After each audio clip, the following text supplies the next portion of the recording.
They told you it was about hate. They told you it was about extremism. But behind the curtain, something much darker is unfolding. Lists being built in secret, tracking everybody who dares to question their power. The ADL isn't just a watchdog, it's an intelligence arm of a foreign government, profiling Americans, shaping narratives, deciding who gets to speak and who disappears. And when Netanyahu declares the internet is Israel's new battleground, it's not just a line, it's a warning. Critics won't be debated, they'll be erased.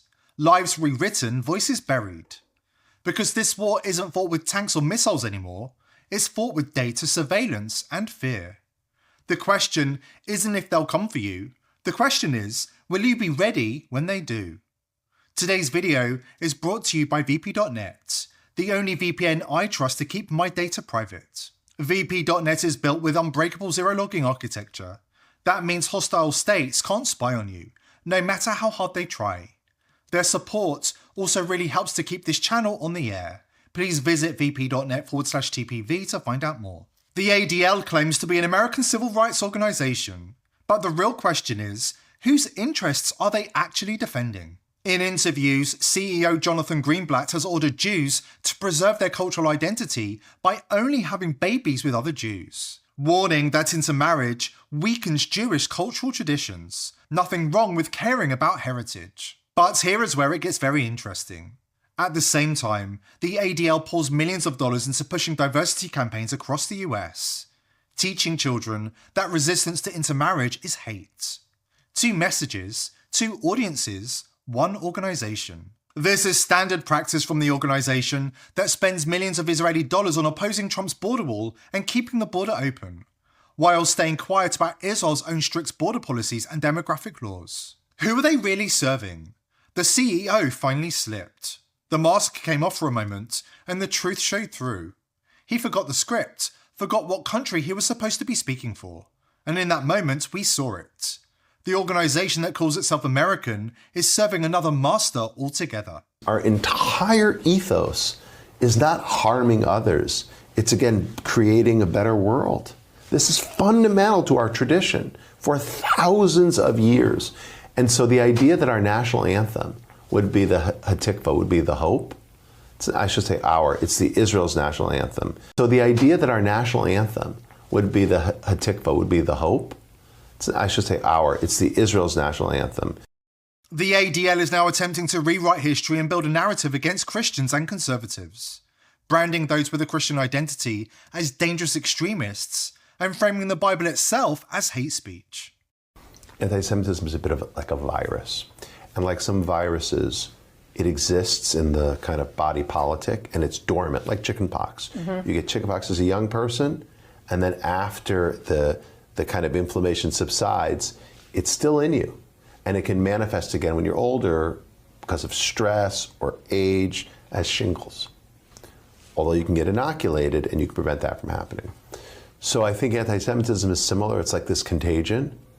It's as old as time, right? We face it for thousands of years. First it was, after the death of Christ, there were these accusations that the Jews killed Christ and that the Jews weren't a real religion because we didn't accept Christ and then we didn't accept Muhammad. So you have this, the Jewish religion isn't legitimate, and that was the basis for the Crusades, which is at Tish B'Av, which, remembers the expulsion. We had inquisitions. We had all these horrible things. The ADL's information war on America gets even more extreme. They've been attempting to normalize paedophilia behind the scenes for more than a century, and now we're seeing the fruits of their labor out in the open. The ADL has so many ties to pedophiles, it's hard to know where to begin. They are still defending Les Wexner, the Mossad-linked former Victoria's Secret CEO who funded Jeffrey Epstein's sex trafficking operation. You shouldn't be surprised. The ADL was literally set up to defend a paedophile, Leo Frank, who brutally raped and murdered a 13-year-old girl. Yesterday, the FBI made a rather curious announcement. They announced that they were going to cut ties with the ADL, right? You know what the ADL is, the Anti-Defamation League. And the reasons, well, because they had listed Charlie Kirk and his organization, TPUSA, to be extremist. Everybody's an extremist, according to the ADL. You need to understand that the ADL is not, nor has it ever been, what it purports to be, okay?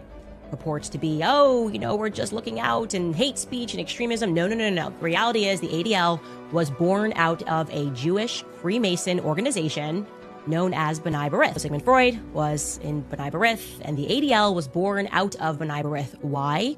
Well, because they put the organization together to defend a pedophile and a murderer. His name is Leo Frank.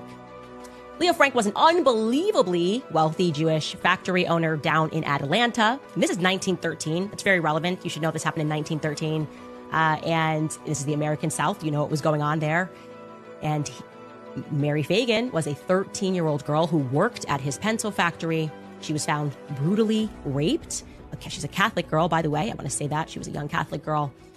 And Leo Frank, even with all of his money, all of his connections, the best lawyers that money could buy, connections all the way to the Supreme Court, he was so guilty of what happened that despite the fact that he tried to pin it on a poor black janitor, even in the segregated South, where people were just like, hey, give us any reason and we will go lynch a black person, the racist segregated South, they still found him guilty, okay? They still found Leo Frank guilty, and so much has been written to try to obscure this still. They are still trying to defend Leo Frank. What happened then is that his buddies over at the Freemasonic Lodge, B'nai B'rith, assembled the ADL to gaslight the public. No, Leo Frank wasn't guilty. Look what happened after. He was lynched for what he did to Mary Fagan. He is actually a victim of anti-Semitism. Some things never change, but the stakes have never been this high. If you saw our recent video about Netanyahu, you already know he's openly declared the internet Israel's new battlefield. And Americans are firmly in the crosshairs. But we have to fight with the weapons that apply to the battlefields in which we're engaged. And the most important ones are the social media. And the most important purchase that is going on right now is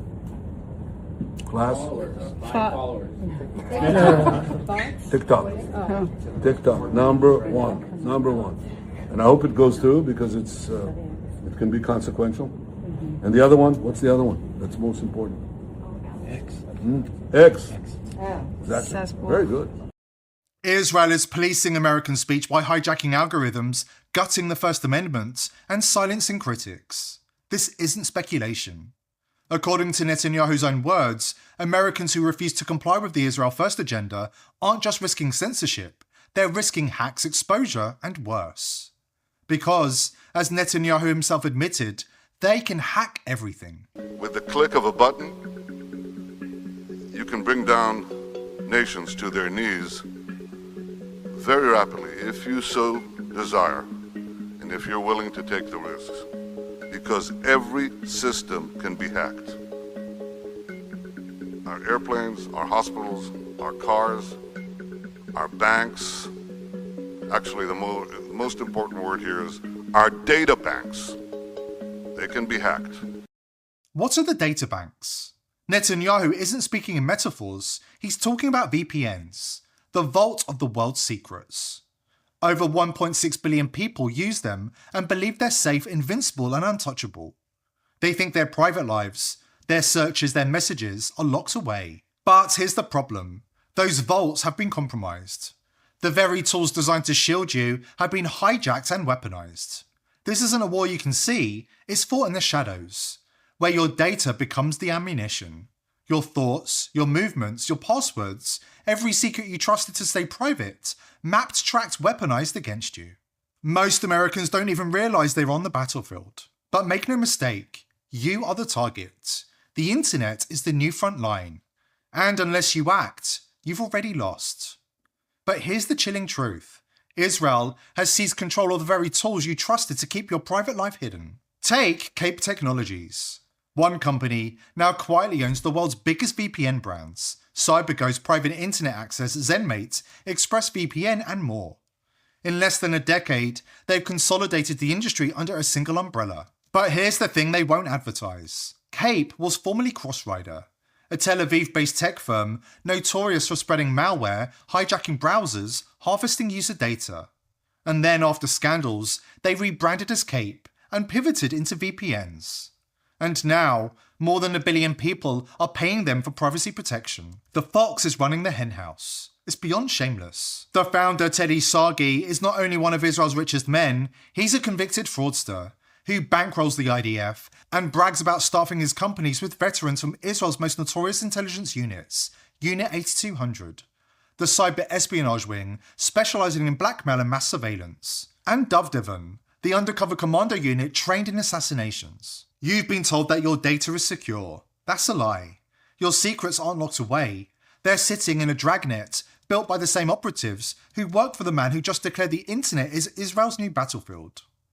VPNs tell you no logs, they tell you total privacy. But when you peel back the marketing, the reality is a lot darker. Take IPVanish. This service loudly advertised a strict no logs policy, yet court documents show they handed over detailed logs to Homeland Security, timestamps, IP addresses, user data, everything their customers were told didn't exist. It's not a one-off. In 2020, 7 VPN providers leaked data on over 20 million users. Full names, IP addresses, emails, and passwords.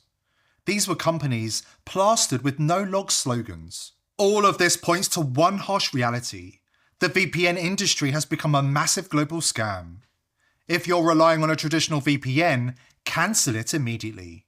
This isn't a drill, it's an emergency. Your data, your privacy, your life is under attack. But there is a way out. A new kind of privacy tool.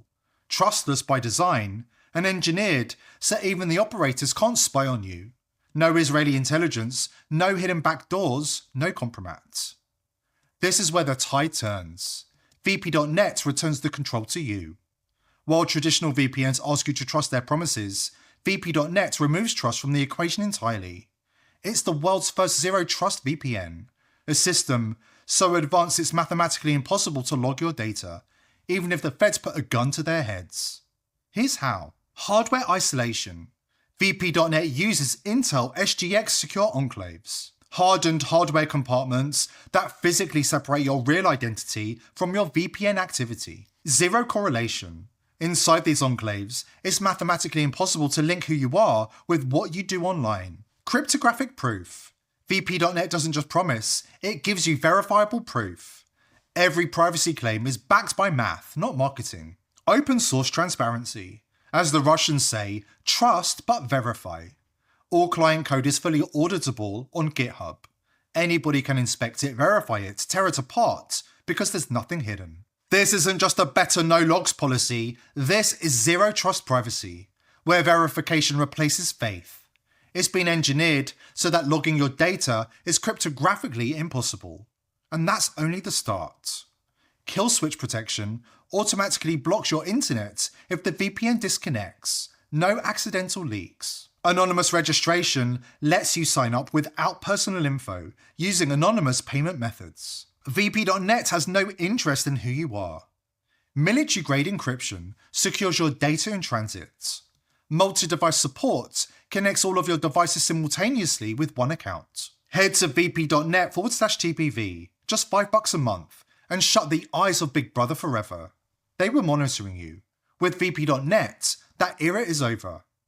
Ask yourself this: who are you going to trust? A VPN owned by shadowy Israeli conglomerates, staffed with veterans from Unit 8200 and Mossad's most notorious cyber units? Or an American-owned mathematically verifiable zero-trust VPN with no backdoors, no compromats, and no way, even in theory, to spy on you? This isn't just another VPN, this is your last firewall against the digital war that they've declared on people like us. Go to vp.net/TPV and take back control, before it's too late. Here at TPV, we're determined to continue exposing the crimes of the elite, but we need your help. Subscribe to the channel, tell your friends and family about us, and join the People's Voice Locals community for exclusive and uncensored content. We can't do it without you.